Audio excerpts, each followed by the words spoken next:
આજે અંબે માતા હાઈસ્કૂલ બંબાખાનાના નવા વરાયવા પ્રિન્સિપાલ હરેન્દ્રભાઈ ભગત અને વર્ષોથી સખત મહેનત કરી અંબે માતા હાઈસ્કૂલના વિકાસમાં પાયાની ઈંટ સમા શોભનાબેન મિસ્ત્રીનો અભિવાદનનો કાર્યક્રમ શ્રી BH મોદીના પ્રિન્સિપાલ હરેન્દ્રસિંહ સિંધાના પ્રમુખપદે યોજાયો હતો.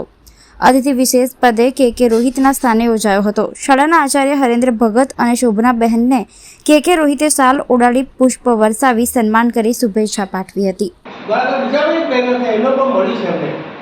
બધાને મળવાનું રાખો, જેથી મળવાથી શું થાય, મન હળવું થાય છે, એકબીજા પ્રત્યેની ગ્રંથિઓ છે દૂર થઈ ગઈ હોય છે. એટલે મળો અને એકબીજાને સમજો તો ખૂબ મજા આવે. અને તમારી પાસે ઘણી બધી અપેક્ષાઓ છે. તમે શિક્ષકો કાલે મેં એ જ કહ્યું છે ગુજરાતી શાળામાં બધું વિદ્યાર્થીઓને કોમવાદ જ્ઞાતિમાં આપણે વાતાવરણને દૂર કરો. દેશને તમારે ઊંચા ગુરુ પર વિશ્વગુરુ થવા માગે છે તો આ બધા વિદ્યાર્થીઓને અમુક જ્ઞાતિનું છે, અમુક જ્ઞાતિ છે, અમુક ધર્મો છે, તમે રાખશો તો અલગ અલગ છે. 1992માં એવી પરિસ્થિતિ થઈ ગઈ કે મારા એક ઓળખીતા એક દવાખાનામાં દાખલ થયા. એ નાનું બાળક કે તમે આ કોણ ના છો, કેટલું બધું ભયંકર કહેવાય, કેટલું બધું ભયંકર કહેવાય. તમે આ કોણ ના છો, તમે આ છો, તમે અમારી જાતને મારી. એ નાનું બાળક નથી, તું ના છો. મેં મારા બાળકોને કીધું નથી કે આપણે આ જાતના, એ જાણે છે પણ એવું કીધું નથી કે આપણે જુદા છે એવું ને, બધા સાથે મળો. તમે જેટલા મળશો ને બધા દિલથી મળશો એટલી મજા આવશે. એકબીજાનો અંદરની જે વિકારો છે દૂર થઈ જશે.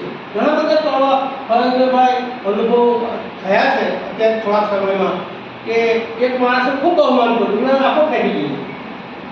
પુસ્તક પ્રગટ થયું એમાં આખું જોયું કે જે બહુમાન કર્યું પછી માણસે એવું કર્યું કે મને ડ્રોપ કરી દીધું. એનું દુઃખ છે પણ છતાંય મને હું બોલાવું છું. એટલે એવું ના હોવું જોઈએ. જે પુસ્તક જબરદસ્ત પ્રગટ થયું મેં જોયું છે, જે તે લેખિકાને મળ્યો છે એનું બહુમાન છે, જે લેખિકાને મળ્યું છે કવિતા લખી છે, આખો ડ્રોપ હોય એ એમનો સ્વભાવ. એ એમનો સ્વભાવ છે કર્યા કરે. આપણે આપણો સ્વભાવ સારો જે છે ને હરેન્દ્રના આ મને હરેન્દ્રભાઈ આપણે જોયામાં દોષો કરશો એટલે હાથે રહેજો.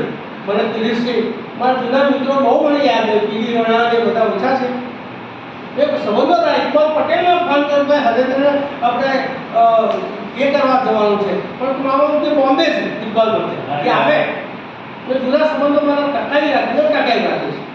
એટલે આ બધાનું ભલું થાય, કલ્યાણ થાય. ખૂબ પ્રગતિ કરો. બધું નાનું મન છે એટલે એ હોય કે તમે કલેક્ટરને બનાવશો કોઈ BSc થયું. નવી દિલ્હીમાં એક છોકરી BSc થઈ ગઈ તો રીતે કલેક્ટરને પરીક્ષા પાડો ક્લાસ ખોલી. અત્યારે ટેલેન્ટની કિંમત છે એટલે તમે ખૂબ મહેનત કરો. જનરલ નોલેજમાં મહેનત કરો અને અન્ય પ્રવૃત્તિઓ પર ધ્યાન આપો. ભગવાન આ બધાને તંદુરસ્તી રક્ષા આપે, ખૂબ ઇજ્જત આપે. આ સમય તમે મને ભૂલ કરી માફ. બસ આશીર્વાદ છે.